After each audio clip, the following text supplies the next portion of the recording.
आणि रक्ताचा घाम करून मातीत टाकतो तो शेतकरी राजा चौथ्या क्रमांकाचा देव. आणि साखर कारखाना त्या चौथ्या देवाच्या सेवेच्या यादीत येतो. शेतकरी राजाची सेवा करण्याचा योग असतो. आदरणीय उत्तमराव त्याच्यात कार्यान्वित आहे, त्यांनाही धन्यवाद. श्री सुरेश रामचंद्र सोनवणे अध्यक्ष दिंडी नंबर 24 आळंदी पंढरपूर. वारकरी संप्रदाय ते फार मोठी त्यांची वर्णी आहे. नाही ते गिरवी अशी फार कीर्तन भेटते तर आम्हाला बोकायचे.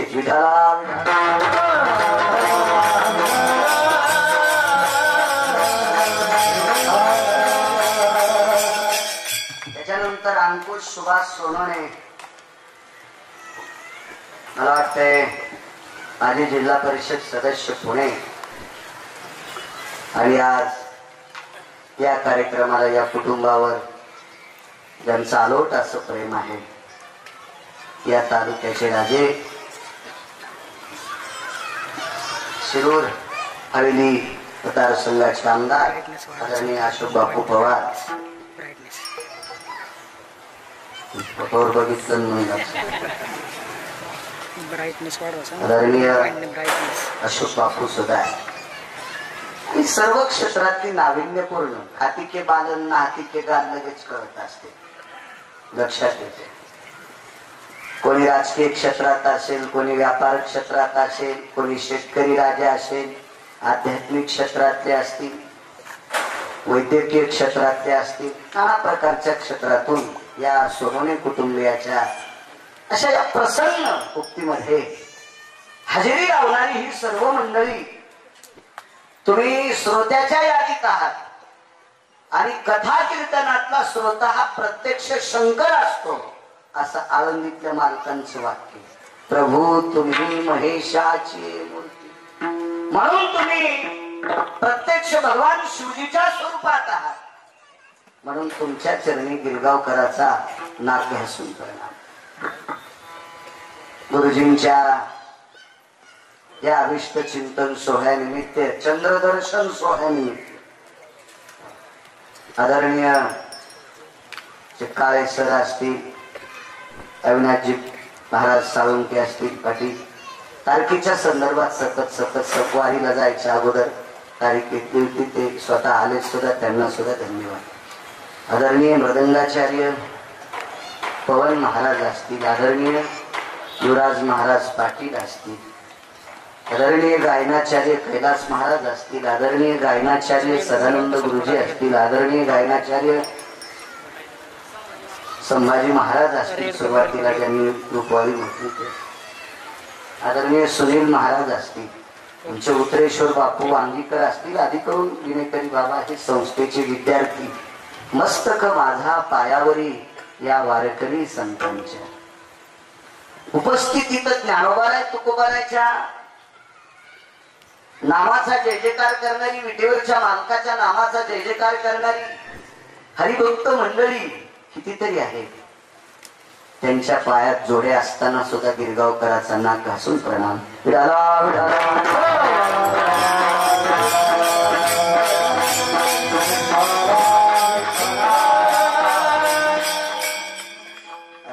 आदरणीय सौभाग्यवती सुजाता भाभी पवार त्या सुद्धा आलेल्या आहेत. ताई साहेबांना मनपूर्वक धन्यवाद प्रणाम. विडाला विडाला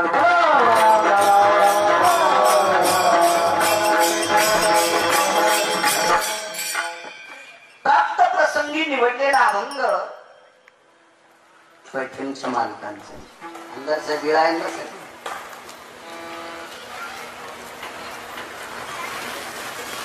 कोण पैठणचे मालक? साक्ष ही गाफील माणसांची स्वीकारली जात नाही. पुरावा हा गाफील माणसाचा मान्य केला जात नाही. माणसाच्या जीवनातल्या याच्यावर पूर्ण घडामोडी जीवसृष्टीतल्या सांगते, त्याच्या कर्मानुसार होत असतात, असं शिक्कामोर्तब पैठणच्या मालकांनी केलं. मग पैठणचे मालक कोण? आपण कशाकरता ऐकायचं त्यांचं कारण सांगू. विश्व ज्याच्या ताब्यात आहे त्याला जगाचा बाप म्हणतात. विश्व ज्याच्या ताब्यात आहे त्याला जगाचा बाप म्हणतात. त्याच्या मनात आलं तरच गिरगावकर बोलतो. त्याच्या मनात आल्याच्या नंतर उद्या मोबाईल जरी मला भारीचा नसला तरी पण बाकीच्या मोबाईलवर संदेश येणार, आदरणीय गिरगावकर. हे कोणाच्या हातात सत्ता आहे? त्या माणसाच्या. देखवी ऐकवी हा साळुंकी मंजूळ वृक्षाचे पान हले ज्याची सत्ता राहिली अहंता मग काले हे शरीर कोणाची हे सत्ते काले हे शरीर कोणाची हे सत्ते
टाकीला 9 छिद्र आहे.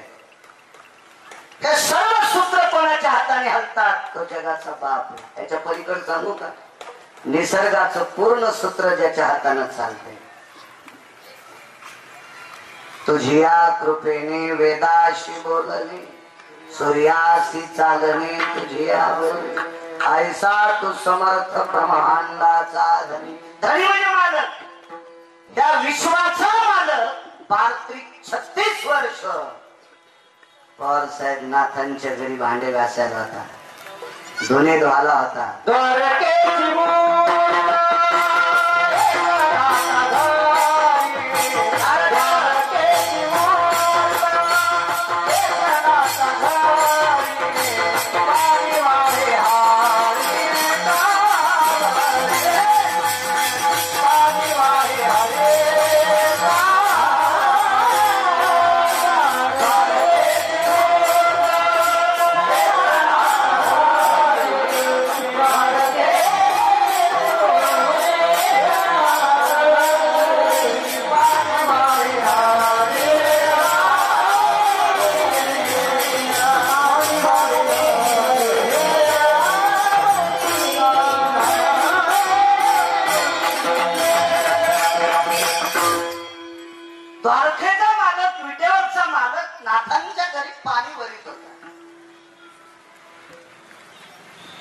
आमदार साहेब तुम्ही रिक्षा जरी केली तर तालुक्यातले लोक तुम्हाला पाणी भरून देतील. पाईपलाईन करून पाणी द्या म्हणते. पाणी कशा भरून देतील? विश्वासा मालक नाथांच्या घरी पाणी भरतोय. 36 वर्ष पार्थिक 36 वर्ष 1 रुपया घेता. नुसतं पाणीच भरलं नाही, संध्याकाळी दरुजा सांभाळला.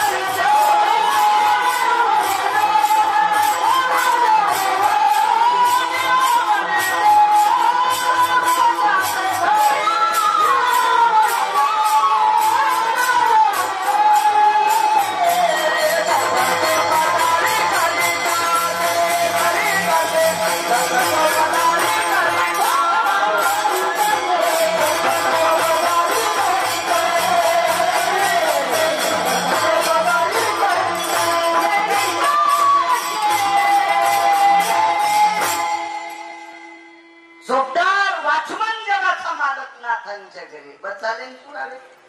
इतके मोठे नाथ बाबा आहे आणि एवढ्या मोठ्या अधिकारी व्यक्तीचं वाक्य आपण जसं करतो तसं आपल्याला फेडावं लागतं. त्यानुसार आपलं कर्म चालतं. त्याच्या व्यतिरिक्त काही चालत नाही. एक जण म्हणला महाराज पोरांना 20 एकर जमीन घेऊन प्राचीन मग मारायचं. हे मेल्यावर पोरांनी 150 एकर कमी. ते मेल्यावर पोरांनी 150 एकर कमी. फक्त याच 5 प्रारब्ध नव्हतं. नाही सुटत प्रारब्ध. 2,40,000 जोड घेतला.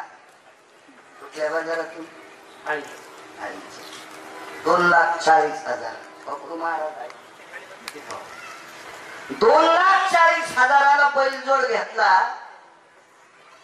आऊत बुडण म्हणून दगड टेकला. आवतच म्हणतात नाही आकाश आऊत. दगड टेकला. दगड टेकून आऊत बुडण बापू म्हणून हाणणारा उभा राहिला. टाकली संध्याकाळी 2-2.5 किलो पेंट. 2,40,000 रुपयाला जोड घेतला पण उभा ते आणला. देवाला सोडायला बाई काय म्हणते तुमच्याकडे त्याला वळू कठाळ्या. आमच्या मराठवाड्यातली भाषा कठाळ्या. कोण नशिबवान आहे? 2,40,000 रुपये देऊन घेतलेले बैल नशिबवान का देवाला सोडायला बैल नशिबवान? आवत नाही, कोळप नाही, बैलगाडी नाही, नांगराल नाही, कशालाच नाही आणि आकड्याची कणस खातो. तुऱ्यात आलेली मका खातो. हिरवीगार कवळी लस कांद्यात आलेली नाही. कांद्यातली मका त्या कटर मध्ये घातल्यावर खाते. तशी चावतच नाही. कोण नशिबवान?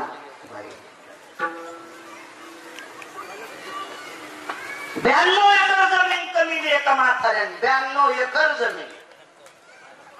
नशीब वाटतं या 2 म्हातारीकडे बघत असताना. नातू पण तू असताना यायला स्टेजवर बसून तुला केली मिरवणूक काढली.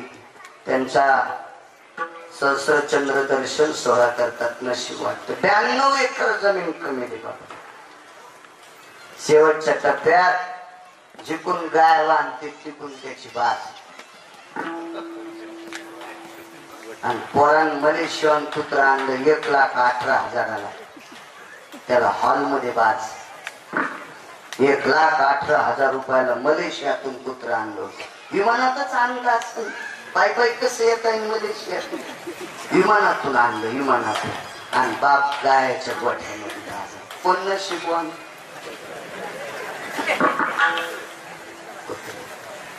प्रारब्ध आहे सज्जन. कोणाची चेष्टा म्हणून सांगत नाही. मागच्या जन्मात पुत्र काहीतरी चांगलं काम करीत असेल पण एखादं कर्म चुकलं याच्याकरता माणसाचा जन्म नाही. मालकाचंच वाक्य. पाप पुण्य समान समी मग पाविजे कर्मभूमी. पाप आणि पुण्य समान जर असेल तर मानवाचा जन्म आहे. खरी झाला असेल ते पुढे आहे का? त्या कुत्र्याचं काहीतरी चुकलंय याच्याकरता ते कुत्र झाले. पण नशिबवान आहे श्रीमंताच्या घरचे बिस्किट खाले. पुण्यवान आहे. पुण्यवान बैल आहे. त्या आकड्याचे कंस खाले. प्रारब्ध. मग हे ऐकून माणसानं नीट वागायला पाहिजे. निदान म्हातारपणात आपली अशी इतकी सोय व्हावा याच्याकरता नीट वागावं.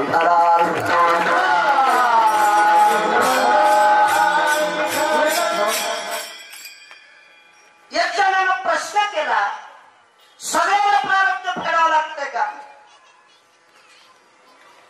गरीबाला होय, श्रीमंताला होय, राजकीय क्षेत्रातल्या लोकांना त्यांना पण, परमार्थातल्या लोकांना त्याला पण चुकतच नाही. Hey,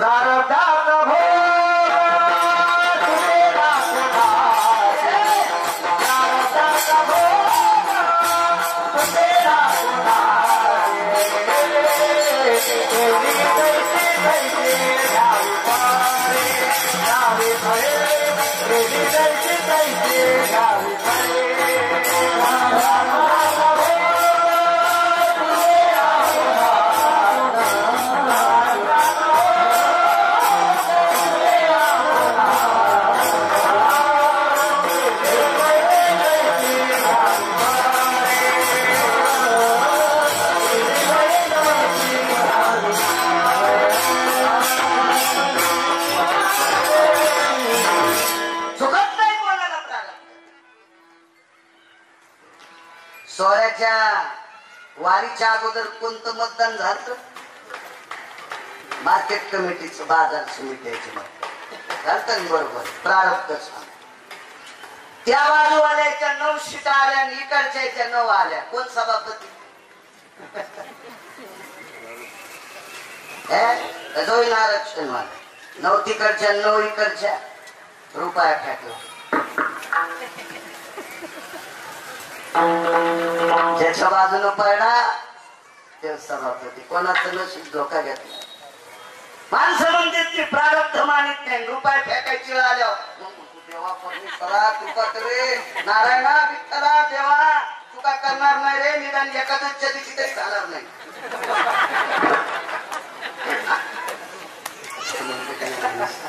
यावं लागतं आमदार साहेब. प्रारब्ध यावं लागतं. चांगल्या चांगल्याला प्रारब्धानं इतकं चुरगाळलंय तुम्ही. मी तर ढेक नाही प्रारब्धाच्या बाबतीत. ढेक नाही. ऐशी प्रारब्धाची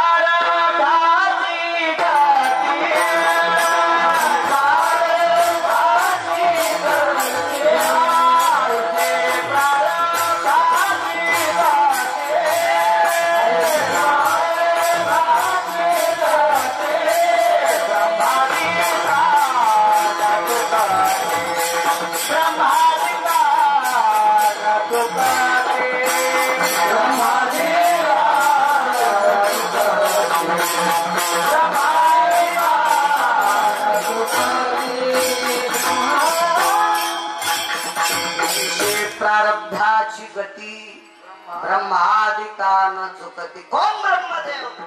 तुम्हाला आणि मला जन्माला घालायचं खातं ज्याच्याकडे त्याला सत्य लोकाचा मालक चतुरानं निधाता म्हणतात. त्याला प्रारब्ध चुकत नाही. तुमची आमची काय कथा. याच्या पलीकडे सांगू. 7व्या अवतारात पंढरपुरातल्या मालकाला बिना छत्राचं फिरावं लागलं. जिच्या नवऱ्याला 70,000 पगार, तिला जितक्या रंगाच्या साड्या तितक्या रंगाच्या चपला. त्याच्या पलीकडे सांगू का पुढे. स्वयंपाक करताना घालायच्या चपला या. मी म्हणलं ताई फरची काय ब्रासची आहे? 27,000 रुपये ब्रासची फरची.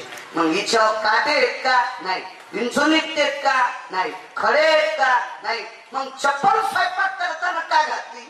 ही स्वयंपाक करताना घालायची चप्पल आहे. म्हणलं बाई महाराज घरी आल्यावर त्याला हाणायची या कधी आहे का? म्हणजे तुझ्या घरी फुल्ली हाणवा आम्ही पुन्हा येतच नाहीत. मग अशी या कधी असली तर सांगा आम्हाला. म्हणजे 60-70,000 पगार तिच्या नवऱ्याला आहे. त्याची बायको 7 नमुन्याच्या चपला घाली. आणि चपला घालायला आमदार साहेब पाय द्याचे का नाही द्यायचे ते कोणाच्या हातात? पंढरपुरातल्या माणसाच्या. आणि त्याला 14 वर्ष 27 दिवस चप्पल नव्हती. करणे श्रीराम वनवासा गेला नैवम गिरगावकर लिखितम. गिरगावकर लिहिलंय का बापू? अधिकाऱ्यांनी कोण? लक्ष्मी. लक्ष्मीच्या बाबतीत काही माणसं ब्रेक लायनर तुटलेली गाडी किंवा ब्रेक लायनर उघडलेली गाडी ड्रायव्हरच्या मनानुसार थांबत नसती. हे तर कळत ना. आकाश थांबत नाही. तशा काहीच्या जिभेची ब्रेक लायनर तुटले. काय करायचे? पैसे का बांधून न्यायचे का? पोट्टे का मळ्यावर टाकणार आहेत का? आणि पैशाचा पाऊस पडला. 1 नंबरला चालती उतरायची. पैसा आवडत नाही तर कोण आहे हे दयानवा.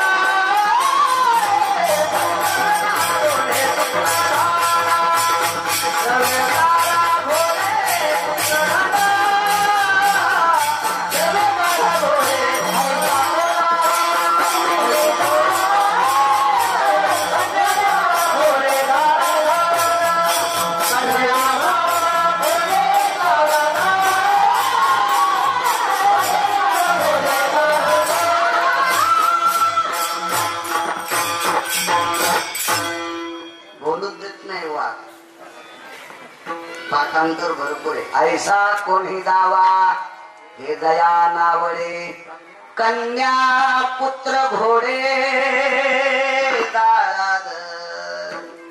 कोणी असं धन आवडत नाही.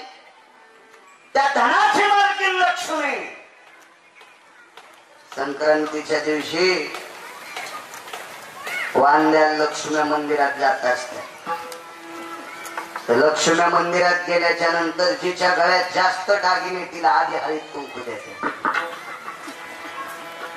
जिच्या गळ्यात दागिने कमी तिला सहज पुढे हळीत देते. तिच्या कपाळावर इचून निघतो. तुमचा दोष नाही माझ्या माईंनो. धनवंता लागे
सर्व मान्यता आहे. किंवा धनवंता घरी करी धनाची चाकरी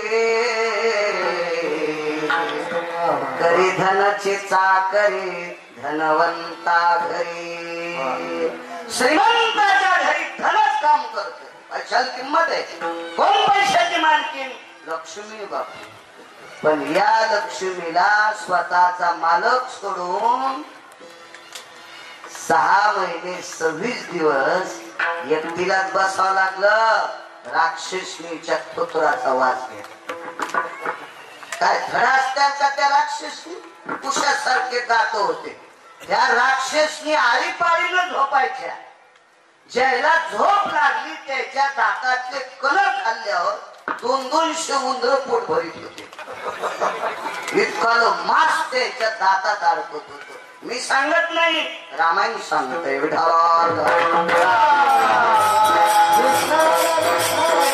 अशा राक्षसनीच्या तोंडाचा घाणेरडा वास पैशाच्या मालकीने घ्यावा लागला. योग घडला सीता देवी. कोण सीता? लक्ष्मी. मागे पुढे सांगतो. कोण दशरथ राजा? पंढरपुरातला मालक ज्यांचा पुत्र आहे. कल्पना करा. ठीक आहे, गुरुजी आदरणीय आहे.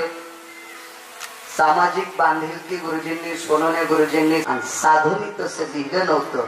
म्हणून त्या बाईचा पलंग पंढरपुरातल्या मालकानं 7व्या अवतारात अंगठ्यानं मोडला. अंगठ्यानं मोडला. ज्या बायाच्या अंगठ्यानं एका साध्वी स्त्रीचा पलंग मोडला त्याच अंगठ्याला द्वापार युगात बाण लागला. कर्म. त्याच व्यक्तीनं पुढच्या इकडे बाण मारला. कर्म. बिना चपलाचं फिरावं लागलं. कर्म. दगड उशाला घेऊन पैशाच्या मालकिनीला झोपावं लागलं. कर्म. देवाच्या बापाला मारताना एकही पोरग जवळ नव्हतं. कर्म. जगातल्या 1 नंबरचा श्रीमंत तुका म्हणे त्याची संपदा एवढी. एवढा मोठा श्रीमंत त्याला सुद्धा कर्म. म्हणून मालक पहिल्या कडव्यात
घेतो फक्त, जास्त नाही.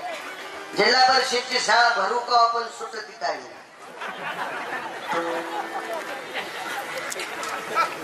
जिल्हा परिषदची मूल्यवान लोक आहेत, त्याचा वेळ असतो. आज लग्न किती टाका अक्षदा टाकायला नाही जाता आलं तरी भेट द्यायला जावंच लागतं. बऱ्यापैकी लग्न होते आज रस्त्याने पाहिजे. आपल्या वेळ ट्रॅक्टर किती महागडा घेतला पाहिजे, पण आपलं बांध आलं की गोकर आकडं पाहिजे. बांध फोडून पलीकडे घातला, रुमण्यानंच आणला पाहिजे असं नाही. लांबच लोक एक पुरंदर तालुक्यातून आले ते. आता नायगावचे सिद्धेश्वर मंदिराचे अध्यक्ष उपाध्यक्ष त्याला पुरंदर लांबून आले 50 किलोमीटर. चला कर्म सांगताय तुम्ही. एवढे पुरावे कर्माचे ऐकले, किमान 2,500 पुरावे माझ्यासारख्या गेडपट बाळूला सांगता येतील. 2,500 रोज 2 घंटे कीर्तन ऐकायचे, 4 महिने एकटाच बोलत राहील. ऐकायचे 2,500 पुरावे. ही माझी ताकद नाही, श्रद्धेनं श्रोत्यांनी दिलेला आशीर्वाद, आणि त्या आशीर्वादाच्या बळावर बाळू बोलतोय. कंबर सोडली की माझ्या कन्याच्या बाळात काही फरकच नाही. इथून बाजूला गेला तुम्ही म्हशी सांभाळायच्या पण लायकीचा नाही.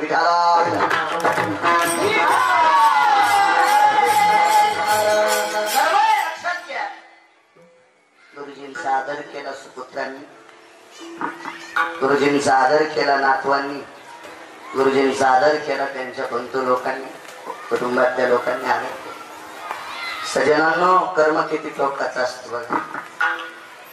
श्रावण नावाचा एक व्यक्ती होऊन गेला पुराणात. आपल्या आई वडिलाला काशी घेऊन जात होता. कर्म सांगते कर्म. काशीला जाता जाता एक सुंदरस सरोवर आहे. त्या सरोवराला विशिष्ट प्रकारचं नाव आहे. शोधा, तुम्ही शोधत राहा. मोबाईलवर सापडेल तुम्हाला. नशिबाने तुम्ही इतक्या मोठ्या सुधारित काळात आहे की तुम्हाला ग्रंथ विकत घ्यायचं काम नाही. बोट दाबिलं की ग्रंथ पाहायला भेटतात. पण आपले नशीब फुटके आहेत, आपण ग्रंथ पाहत नाहीत. नागाय काल चॅटिंग करतो. इतक्या हलकाटाला ते सकाळी पाणी नेत नाही, त्याला विचारतो काल कुठे गेलता, मसनात गेलता. तशाच त्यांना आपला अमूल्य खर्च करायचा नाही मूर्खांसाठी. मोजून दिले आयुष्य, एक तिला इतकं सुद्धा शिल्लक कोण आखता येत नाही. हे नाही भंगारायसाठी खर्च करायचा. चला, विशिष्ट प्रकारचं सरोवर आहे. त्या सरोवरात आपल्या आई वडिलांकरता पाणी आणण्यासाठी पुत्र गेला. आमदार साहेब, कर्माची यादी किती मोठी असती. मोजक्या वाक्यात 2 याद्या सांगतो.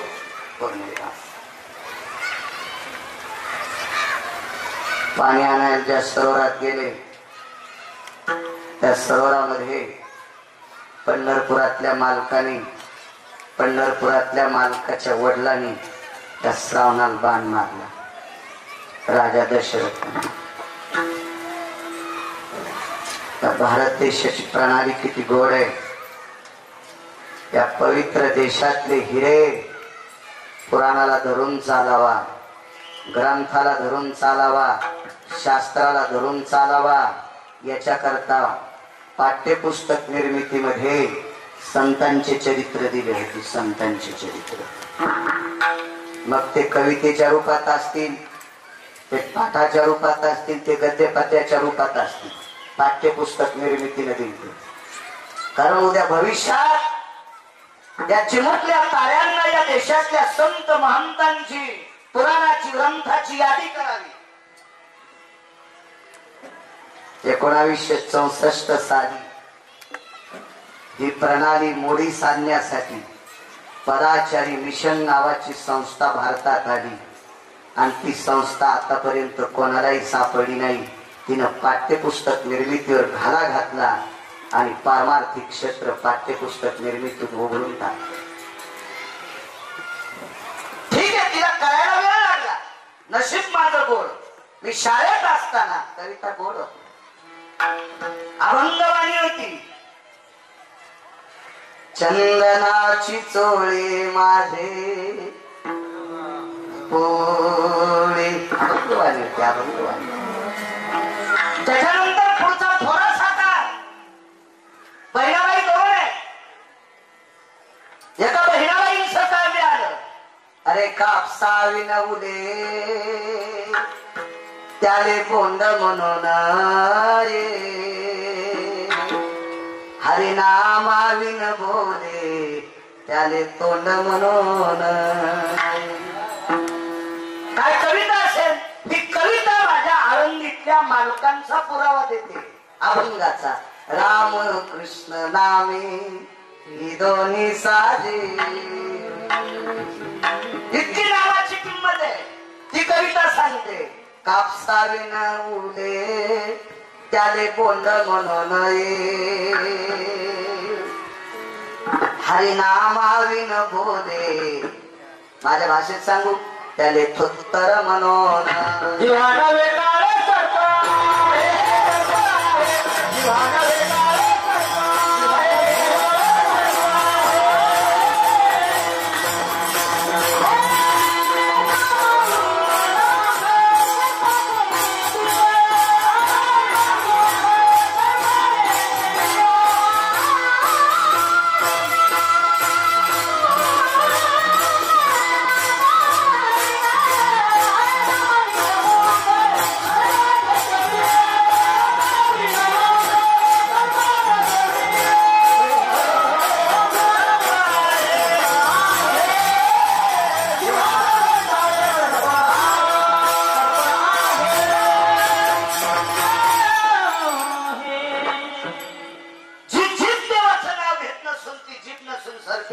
प्रत्यक्ष ते कुंड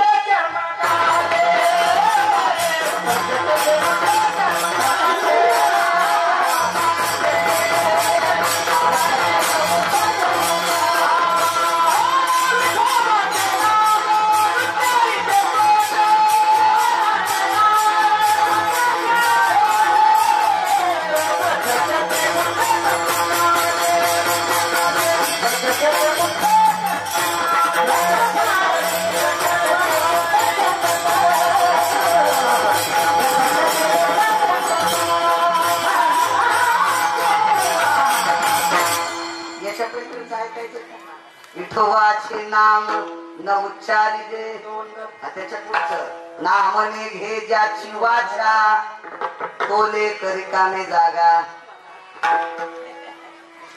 याच्या विरुद्ध टप्पा किती नामाचं महत्व आहे ते त्या कवितेतून पटवून द्या. कारण लेकरांना एकदम काठिण्य लक्षात ते कळणार नाही. याच्याकरता आपल्या पाठ्यपुस्तक निर्मितीनं त्या काळामध्ये स्वातंत्र्यापूर्वीपासून अत्यंत गोड विचार केला. त्याच्यात एक कविता आली, शर आला तो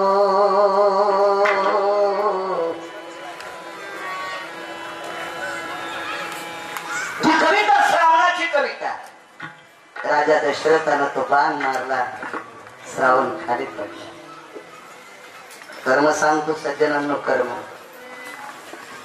दशरथ राजाच्या कानावर ज्या वेळेला ती वार्ता पडते आवाजाची, त्यावेळेला दशरथ राजा झाडावरनं उडी टाकतात. कोण राजा आहे? विटेवरीच्या मालकाची वडील येते. पाहिलं श्रावणाला, मांडीवर डोकं घेतलं आणि तो बाण हृदयातनं उपसून घेतला. कर्म किती गोडे लक्षात ठेवा, किती गोडे कर्म. ज्या वेळेला दशरथ राजानं तो हृदय कमळातला बाण उपसून घेतला आणि बाण उपशिल्याच्या नंतर दशरथ राजानं विचारलं, बाळा कोण? श्रावण.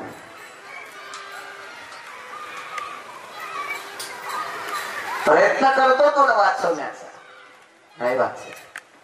कशात ते श्रावण. बाण हा हृदय कमळाला छेद केलेला होता. राजा, तुम्ही बोलत असताना, मी ऐकत असताना, मी तुम्हाला बोलत असताना माझा आवाज क्षीण होत असते. त्याचा बोल जाऊ लागला खोल. काय वाक्य कवितेत त्याचा बोल जाऊ लागला खोल गेला बोल. राजाने विचारलं बाळा वाचवत नाही ही मान्य गोष्ट आहे तुझी काही इच्छा आहे का अंतिम मी तर कर्माची जोड घाला इच्छा विचारली काय इच्छा आहे एकच इच्छा आहे मम माथारे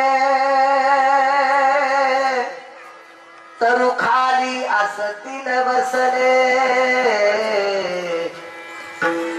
राजा माझे आई वडील म्हातारे त्यांद ते झाडाखाली बसलेले माझी शेवटची इच्छा आहे त्यांना पाणी नेऊन द्या कर्म सांगते राजाने श्रावणाने भरलेली झारी हातात घेतली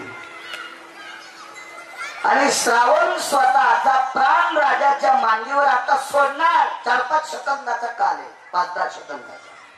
तेवढ्या अवकाशात एक इच्छा प्रगट केली माझ्या म्हाताऱ्या अंधाई वडिलांना पाणी देत असताना एक आचरणाची चौकट आहे ती एकच चौकट आहे तुम्ही बोलू नका